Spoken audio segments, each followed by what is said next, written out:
All right, so born in privilege, reborn in violence, the victim, survivor, and chronicler of what is probably Pakistan's most high-profile kidnapping ever, only to return, in my opinion, bigger, better, stronger, leaner, meaner. The writer of this unput-downable book, Lost to the World, memoir of faith, family, and 5 years in terrorist captivity, Shahbaz Taseer.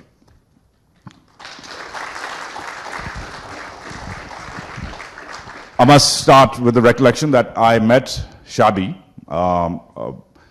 around almost 12, 13 years ago. It was a winter. It was a dark winter in Lahore, very foggy, very smoggy. And I'd heard of him even before he arrived at the soiree. We were at a party, and people were like, oh, Shadi's coming, Shadi's coming. Who the hell is this guy? And as soon as he walked in, it was quite clear why he was the most awaited figure at this party. He just took over, then took the party outside to the balcony because he wanted to indulge in activities which are only allowed outdoors, you know what I'm saying? And just took over the entire thing, moved the whole troop around. It was also, incidentally, the same day I had just interviewed his father, and we bonded over that. I, of course, was visiting Lahore. He was, of course, ruling it, both father and son in different capacities. And we sort of bonded over my interview. My last few hours were spent with his dad, and my next few hours were spent with this man. And he was young, he had rap star vibes, you know, wearing sweatpants, pony, the works. And just days later, Salman Taseer was assassinated, and then, of course, I had to leave the country too, but then just months later, this man was also taken from us. So I start with that as a jump-off point. Did you know, standing there that evening, that soon after, just days after, your family would, or what would happen to it, would really end up rewriting Pakistan's history with extremism and terrorism. And it would be written in your father's blood, and it would be written with your pen. I have to be honest with you. I come from a very privileged family, and it's not a privilege that's inherited.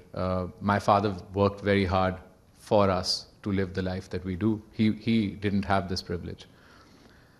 And part of living in a bubble of protection and security that your parents create for you, all our parents create for us, is the inability to understand that it can burst at any second.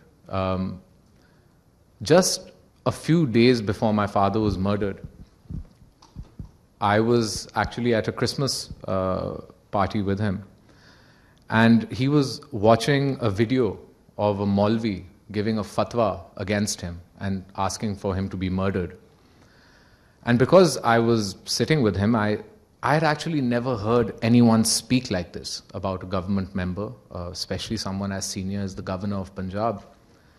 And I remember turning around to him and saying that I think people are not understanding what you're trying to say, and they're actually accusing you of blasphemy.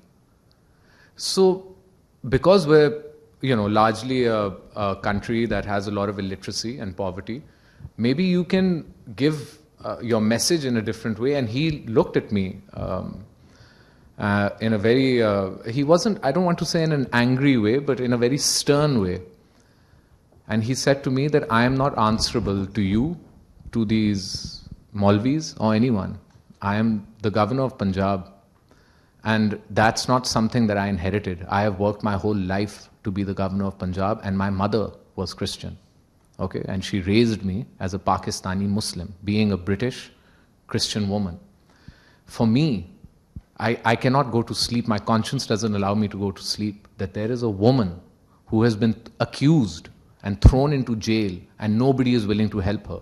And you're telling me to change how I say this so that Maulvis are appeased?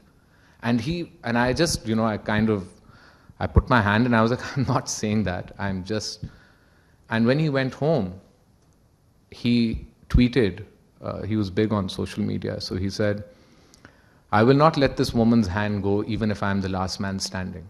And he was killed on the 4th of January, maybe a week after this. And I knew that his life was in danger, but you cannot ever, I always, by the way, I say this to people all the time, that with my own experience, I have a sense of triumph over it. A lot of people ask me, how did you resettle? Is it difficult? Is it difficult to write this book? Is it difficult to speak about 5 years in incarceration, being tortured? And I always tell them it is, because I have a sense of triumph over my entire experience. But if you ask me to speak, if you ask me, have you healed from what happened to your father? I haven't. It's an open wound. It hurts every time I think about it. But saying that, if you ask me, would you do all this again? I would tell you I would never take that turn to office that day. But if you ask my father the same question, he would do it 1,000,000 times. He would give his life for this woman every single time that he got an opportunity. And that, by the way, helps me as well. It helps me heal. So, no, I think the entire family, I think even after Abba was killed, I thought maybe the ISI would tell us, the government would tell us that, there's a danger. We have information, this, that, but kidnapping is not something, and such a prolonged kidnapping is not something in my wildest dreams. So that takes us naturally into the book itself. So you start us off on the morning of August 2011. It's a hot day in Lahore, and you're heading to work, and then you're abducted, and it begins 5 years and of brutal torture, being moved between country to country, location to location, of course. You also use the cinematic technique. You keep on going back to the investigation. You keep on going back to your family and what they're going through. So it's not just linear. You keep on going back and forth. You do this at breakneck speed. I'm actually looking forward to the screenplay because I feel like it's got one in it. But sure, you're an excellent storyteller. We'll let it rest at that, let everybody else decide. But I usually ask this question of authors, and I must indulge you. Why can't I just buy you a drink and you tell me your story? Why do I have to read this book? You can buy me a drink and I'll tell you the story. In the introduction to this festival, I think a few of the things that was said was that Lahore is a city of literature. It is also a city that has produced some of the greatest writers. For example, Faiz Ahmed Faiz, who was my father's khalu. He is probably one of the greatest writers, poets, political activists that the country has ever produced. My own grandfather, Muhammad Taseer, he was a poet. My father, for all of his business success and his political success, also wrote a book about Shaheed Zulfikar Ali Bhutto.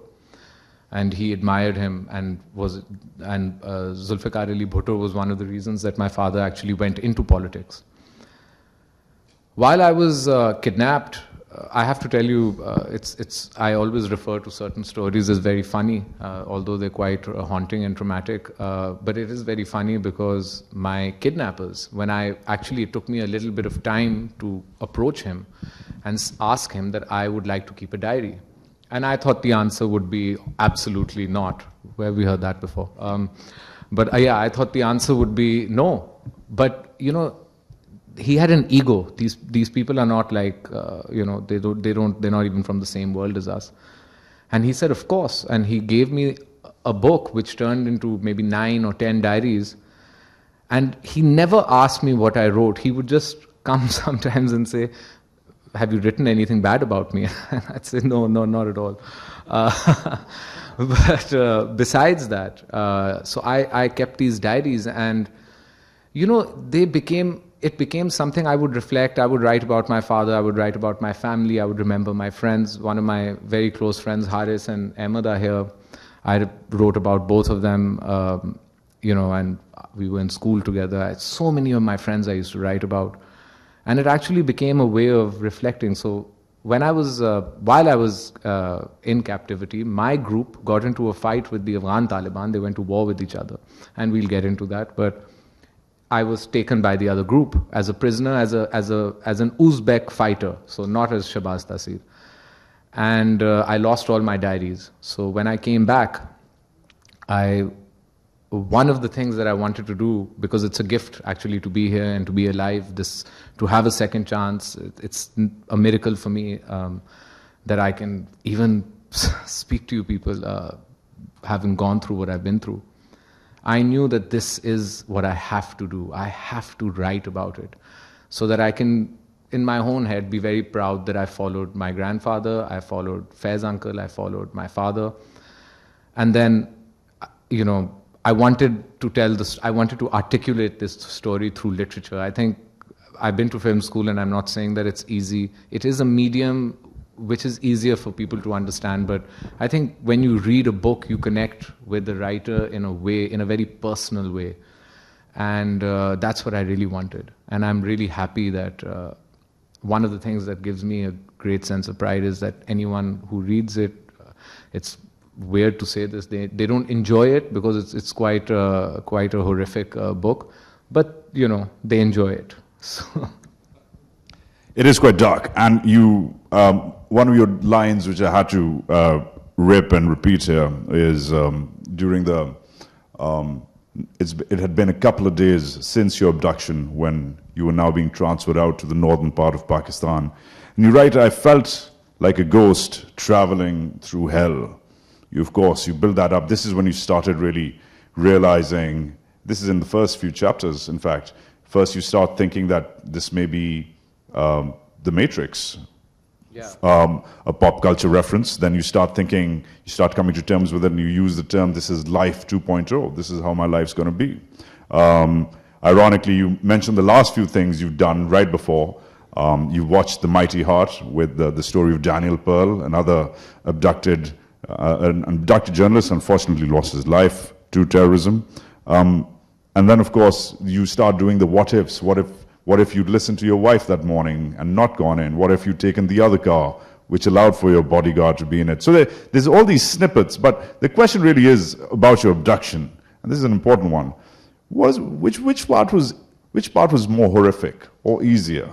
The beginning, the middle, or towards the end of those 5 years?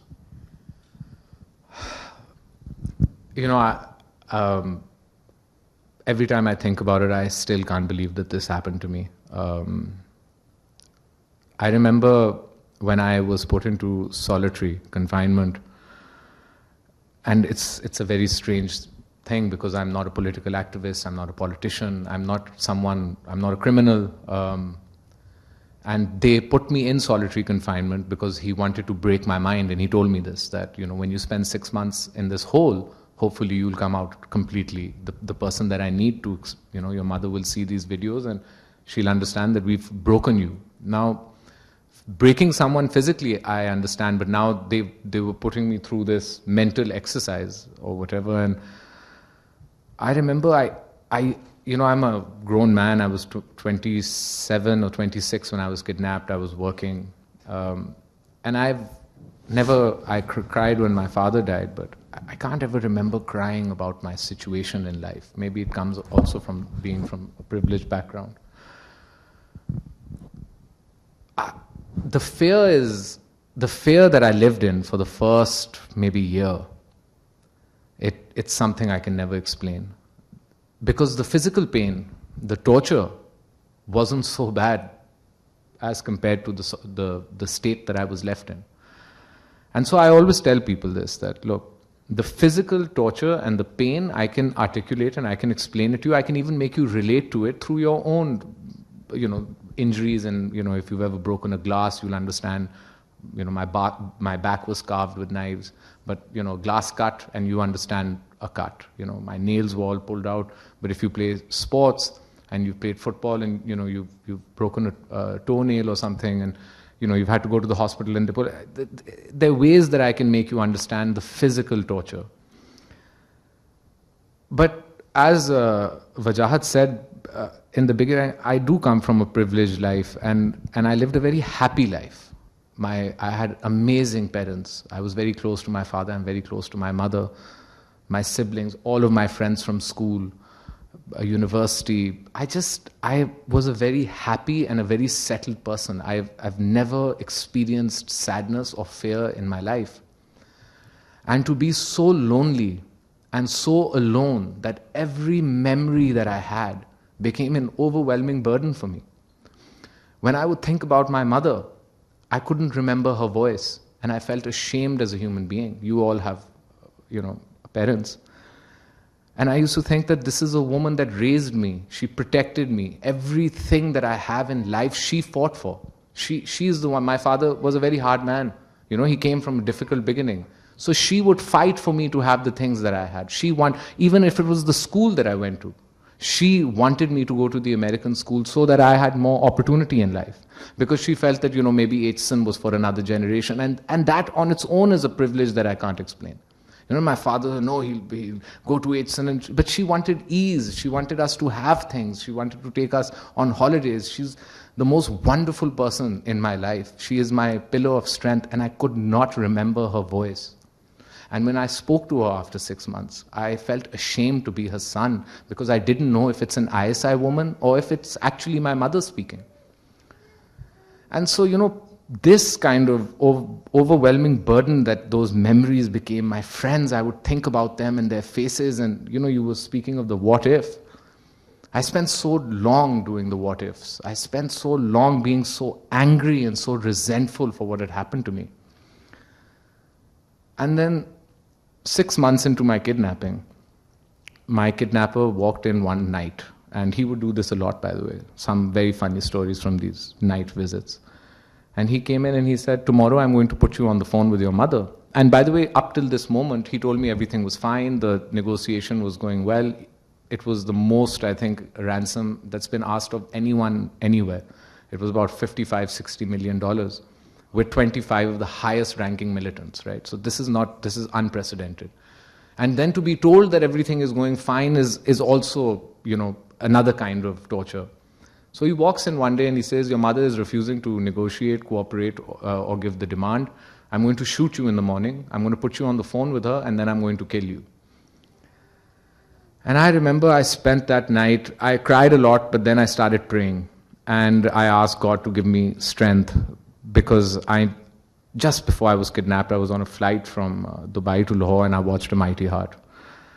And I knew that this is how my life will end as soon as I was abducted. And I thought, getting shot is the best thing that can happen because that's a privilege they don't give you, right? They want to mutilate you on camera. It's a message not for your family, but for the world that this is what we do. So, fulfill our demands. And so I'm speaking to this woman who I was trying to forget now because it had become an overwhelming burden to think about her. And I just said to her, I said, listen, I don't want you to watch any videos that these people send you. And I want you to know that I'm made from the same wood as my father. And do not watch these videos, I will be with him. So be strong. And I shut the phone. And my kidnapper whacked me and, called my mother back. And here I was, feeling a little strong, little petty, miserable human being that I'd become. And suddenly I hear this woman across the line. She's like, give him the phone. So this guy is militant, gives me the phone. And she's like, you are not going to give up. You hear me? Nothing will happen to you. And I was like, okay. And she's like, give him the phone. So I said, it's your turn. And he takes the phone and he goes, I'll tell you where to pick up. He was actually, one of my kidnappers was a South Korean. So he was negotiating with my mother. So he goes, ma'am, I'll tell you where to pick up the body. And she goes, I'll tell you where to pick up your friends' bodies. And I thought, this is my body. What are you guys talking about, man? What's this trade-off? But she's an incredibly brave and resilient woman. And in that moment, I actually realized that what I'm trying to forget is the strength that I need. I am whoever I am because of this woman. She is so brave. My father is a hero. What he did, very few people in the world can do. He had all the power and privilege and luxury in the world, and he'd worked for himself, so he had a sense of entitlement over it as well. He was very proud of the man that he was, but he was willing to throw all this away for a marginalized, poor Christian woman, because he felt that what is the point of all of this power if you cannot defend the innocent in your society? So he's the actual hero. But she, through his political career, through his business career, and his death, and my abduction, is the strongest and the bravest woman that I've ever met in my life. And that, from that moment, they didn't kill me, but from that day, 6 months into my kidnapping, I had a different kind of resilience that came inside me, which was that first, I'm not going to feel sorry for myself anymore. If these people are doing this to me because of the man that my father was, my father, regardless of my situation right now, if he saw me in this situation, he would still do what he did. Because I just know him. And I have to be proud of that man. And if I am his son and I'm going through this, I need to be a little different, a little more resilient at least. I can't feel so sorry for myself that I break in this miserable manner. And honestly, that phone call with my mother, it gave me a new life 2.0. That's when I was actually, whatever you see today, that person was born. Because I was a very broken man before that phone call. So, it's quite a claim. So I want you to really expand on it. You're saying that the torture, which is, I mean, not worth recalling on Saturday morning, but why not? I mean, you've got physical beatings, they rip out parts of your back, they pull your nails out. Of course, they give you one lota to drink in, wash yourself with, everything. They feed you goat fat to keep up your BMI, which makes you throw up. All of that aside, you're saying that isn't that solitary confinement. You're saying all of that isn't as bad as being alone, because your loneliness, which is you invented a spider friend, you started talking to a spider, you started doing stand-up to yourself about your buddies, some of whom are here.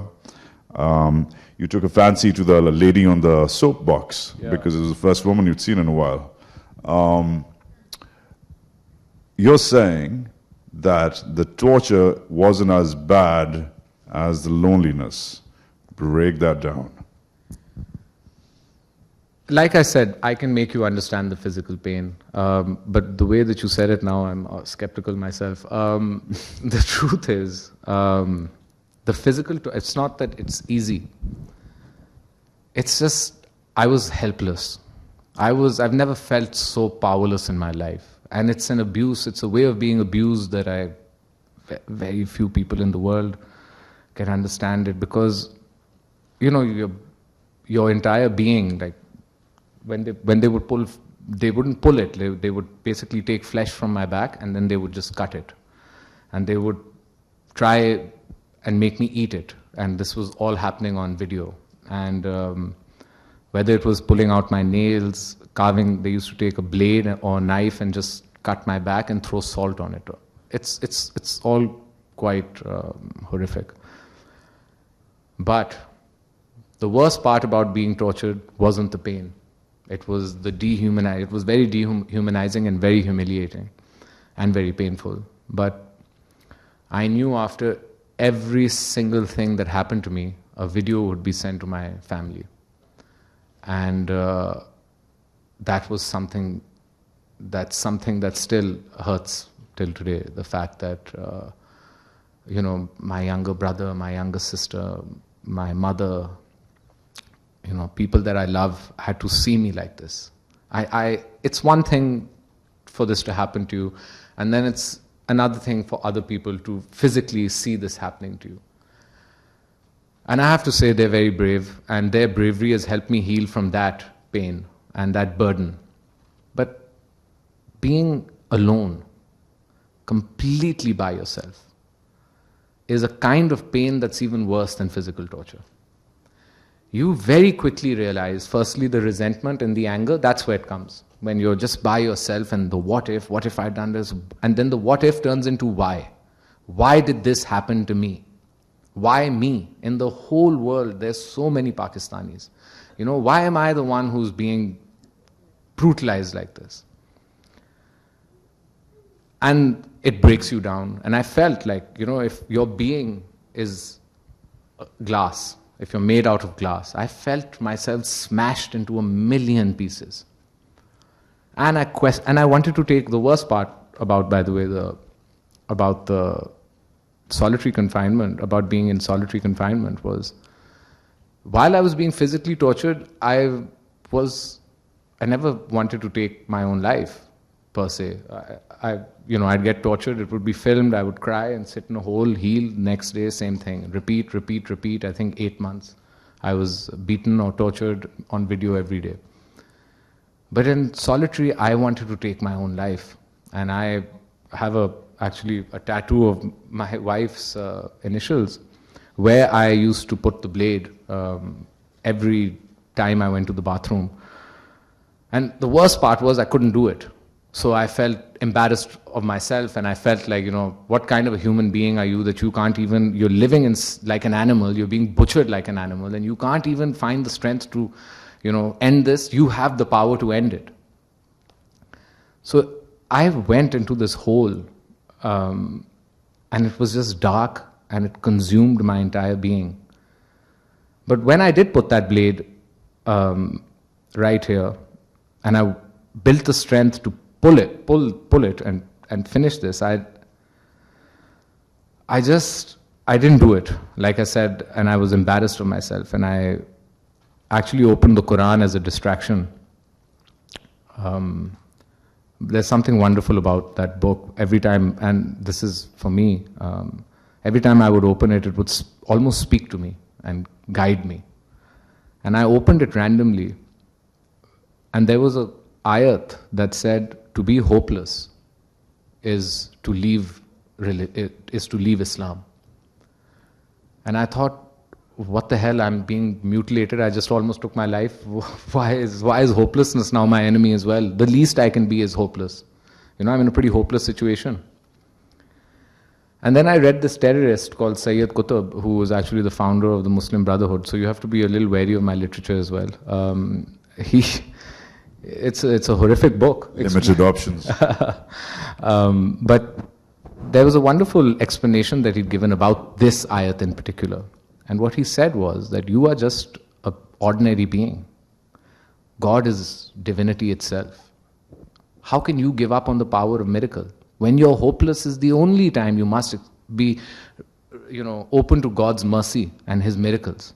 When you pray, when you ask for strength that now you realize no human being can give you. By the way, coming from the background that I came from, any time I've been in trouble, and by the way, this is across for many people, you have a way out. You call someone, your father helps you, your mother helps you, you pay your way out of it, I don't know. But this was the only time I realized there's no human being in the world that can help me. Not one. Not a military operation, not a superhero, not anyone, nothing. If my father was alive, he couldn't do anything. My mother is alive and she's powerless. And so I did put a lot of my faith in God. And when I read this line, I said, okay, now we're going to try and practice this. We're never going to give up. And you see how I speak to myself. So this is actually Shahbaz speaking to Shadi and saying, you're not going to give up.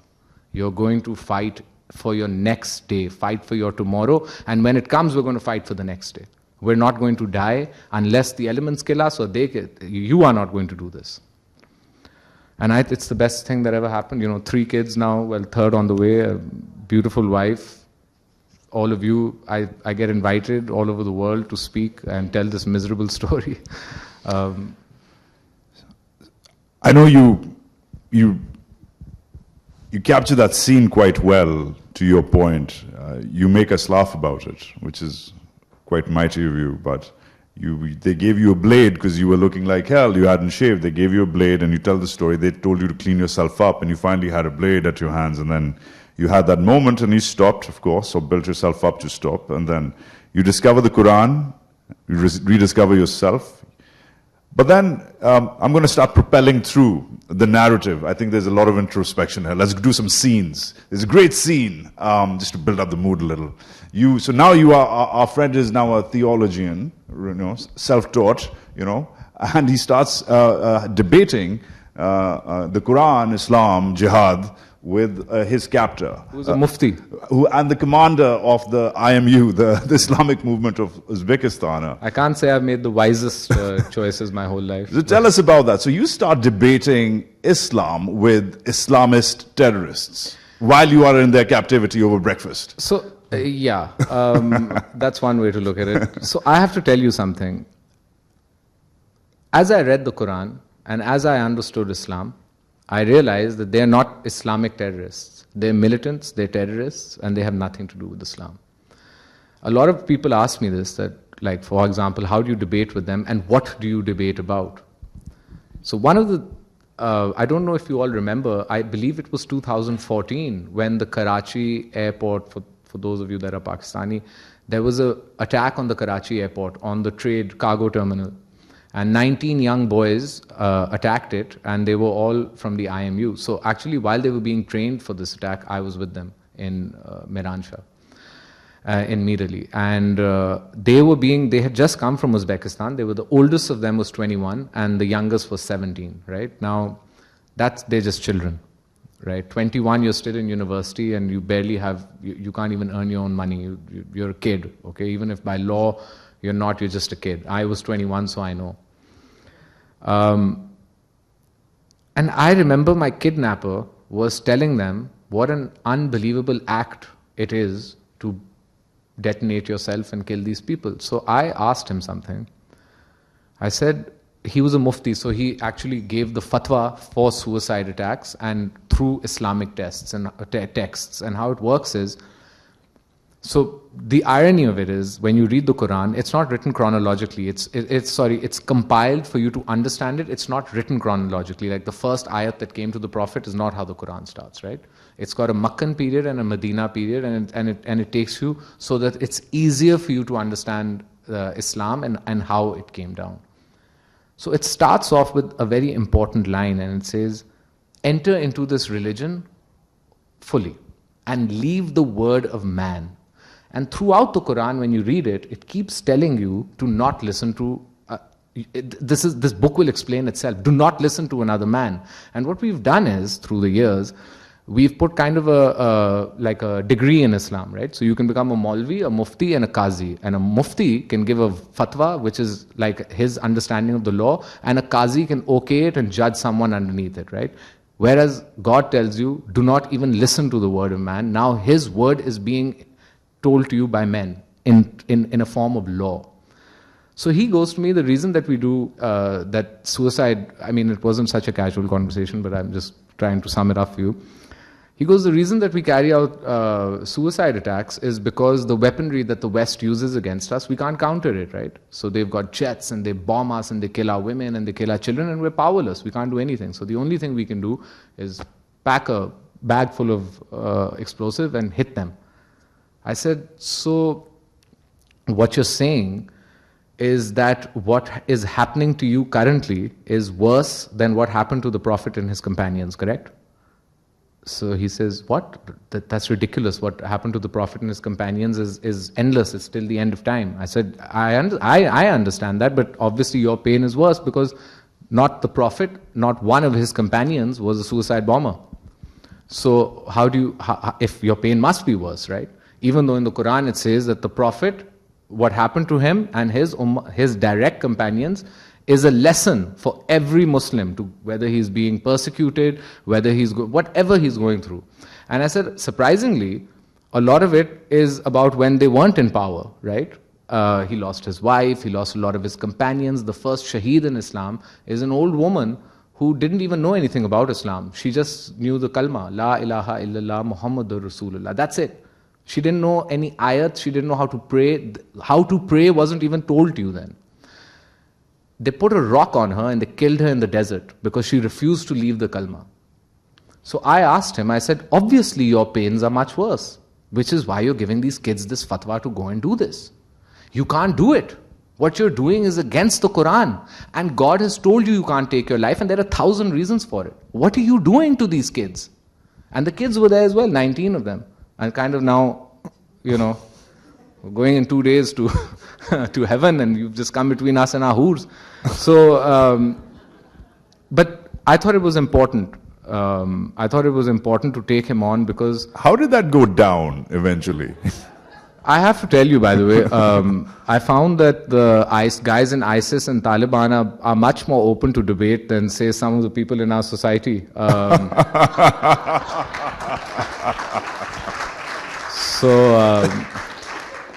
I engaged in very heated debates, by the way, because my kidnapper took a second wife as well, and he didn't tell his first wife and said, "I don't need to," and kind of ducked it. Oh, you went there with them. Yeah. So, I used to get into these very heated debates with him. Only once he hit me. Only once. And it's a very funny story. Should I tell the... We're down to our last 10. Okay, so quickly I'll just run you through. So once my kidnapper walked in the middle of the night and he goes, "Where are the most beautiful women in the world?" And I thought, well, that's a trick question which I'm not answering, right? There's nothing like a militant asking you where the most beautiful women. So I said, look, after pushing me, I said, Brazil. He said, no, that's too far, somewhere close by. So I said, Iran. He said, the kafir. I said, okay, Italy, And my father took me to Italy my whole life. When I was about 11, he said, this is a McDonald's kid. He needs a renaissance in his life. So they rushed me to Italy, and they took me to the Sistine Chapel, and they said, educate yourself, child. And it was an experience that moved me, by the way. When I actually went into the Vatican, I could not believe that human beings were capable of creating stuff like this. So when I said Italy, he went into his own world, and he says, yes, Italy. And when we conquer Rome, I will make the Vatican my harem.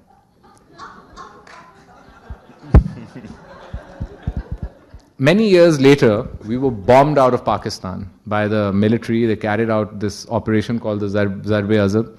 And we were viciously bombed. It took us 7 days from a place called Shawal to reach the border of Afghanistan. And when we got there, everybody fell into sajda, and thank God we're alive. And so I looked at my kidnapper and I was like, Rome is the other way. And that's the only time that you whacked me. So... To wrap things up, moving forward, just real quickly, we'll just take a couple more here. So your style has a certain, as we can all tell, there's a certain morbidity to it. There's a certain dark, humor to what you do. There's another great line which you mentioned around this time, and I must repeat it, that in North Waziristan, safe house is a relative term. You just go on, but just to quickly entangle you in a political argument, and then we You're can... already a wanted man. Why are you dragging me with you? So around the time you were in captivity, a debate began about drones. Now, we haven't heard of drones in a while, but and the little that we do hear about them is now in a completely different theater of war.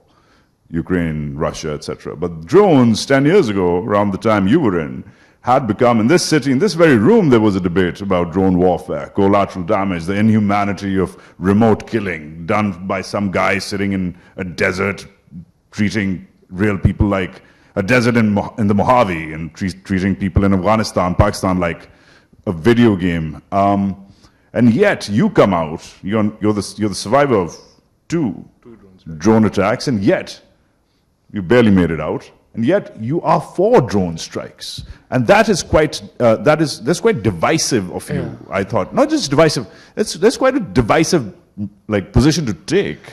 It's a bit strange. I'll tell you why. I was carpet bombed. I was hit by an F-16. I've been hit by tanks. I've been hit by every godforsaken human-made war machinery. Drones are precision-based missiles. Yes, there's collateral damage. I was almost collateral damage, but I was in a drone strike with Abu Yahya Libby, who is one of the most high-ranking Al-Qaeda.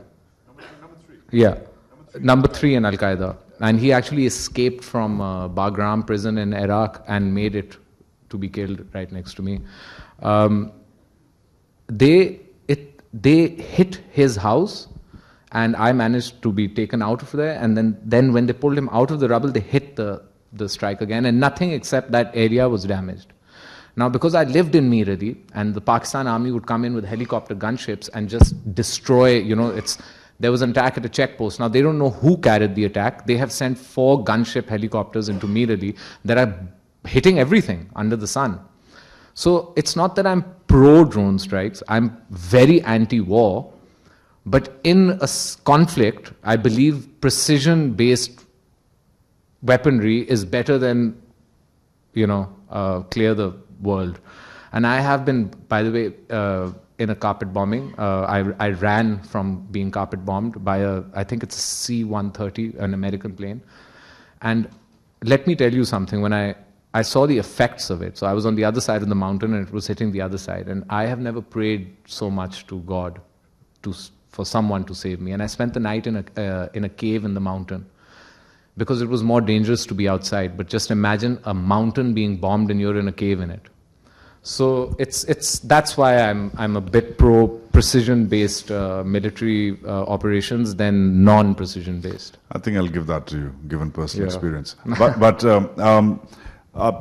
I know we're short of time, but I must also remind everyone that we are not in the Upper East Side's bubble. The Lahore Lit Fest represents the best out of a city which has been burnt down almost of late. And I'm wondering if you have a quick opinion before we wrap things up about nothing to do with your book, but frankly everything to do with your book, about the current state of affairs in that country, which you still call home. I ask my friends in government this all the time, and I have to tell you that I don't politically support Imran Khan. I'm traditionally a People's Party voter. But I ask my friends in government this question all the time. So you do support extrajudicial kidnappings and murder? Just so we're clear. And they look at me they're very upset when I ask them this. My only thing is that whether you agree or disagree with someone's opinion, there was a very famous quote that my father used to say, which is, I may not agree with you, but I die for your right to say it, right? We are a country of, not just a city, but a country across. Sometimes I feel like when Pakistan is spoken about, it's just the Punjab, right? If you go to Sindh, you've got some of the greatest poets that have come from there, and from Baloch, from the Pakhtun regions, from, higher up. It is a beautiful country. And it is a diverse country with different religions, with different cultures, with different people. And you cannot have one opinion. It's almost impossible. People in power are there because we vote for them or our taxes put them there. They should be answerable to our critique and our questions. And the only role of government is to uplift society. If they, for some reason, cannot do that, they must resign immediately and go back. It doesn't matter if I support them or if I don't support them. There are some things that are moral and universal laws. And one of them is that you cannot kidnap journalists or protesters. You cannot tell people what to say or what to do or anything, as a matter of fact. To use religion against opposition in Pakistan, it has become a way of life now. It is draconian and should be called out. To silence journalists because they critique you, whether they were on your payroll or not on your payroll, is not the question. And last, without getting into too much trouble, I know why you've lured me here, the military, if it is the body that runs the country, then we shouldn't have this expensive government system. We should get rid of it. This facade shouldn't exist, right? But if they are the front, then they should be open to critique, and they should take this critique and answer to the country that is the reason that they're there is because of us. And if it's the government, they have absolutely no right to lock anyone away. They're there because of my tax money, right? And I'm one of the few taxpayers in Pakistan. So I have more right to be angry than anybody else. No government official, whether it's my own party, if I was a government member right now, I would resign from this current government. Having said that, if I was part of Imran Khan's previous government, I would also resign from there.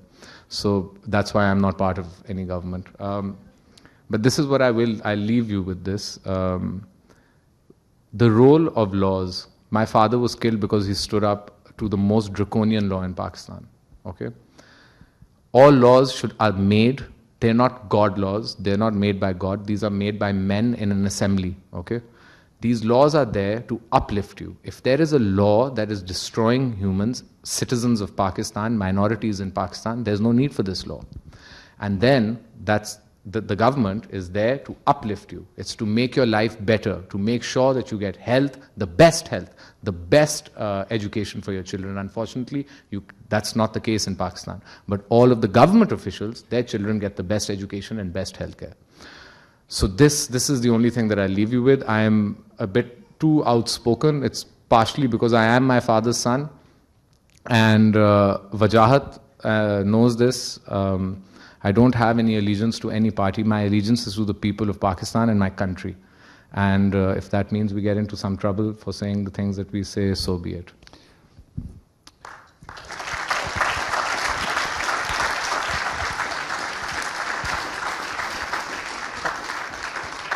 When I read this, I was in all sorts of trouble myself. I was in Karachi, and I was being advised to leave. This was a few weeks ago. As we know, journalists have safety concerns, and I was reading this, and this is not just a memoir.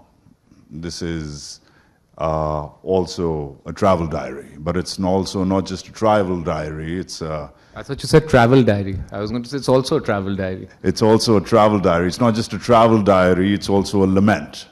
It's not just a lament. It's also solid war correspondence. This is it's also a very sexy spy thriller. But all in all, reading it through his worldview, it was also the story, for me personally, of his father, whom I had the privilege of interviewing several times. I had one of the last interviews with him before he was taken from us. His mum, who I've never met, his brother, who I'm very, very fond of, his sister, who hates my writing. I lived through my bits of his family, the war, which we were all born in, continue to live in. But again, for me, this was not just a book. It was also, frankly, it was a beast, which once you open it is unleashed. So if you can handle it, I highly recommend it, because this is a man, much like his dad, who's not made of a wood which burns easily. Shahbaz Taseer.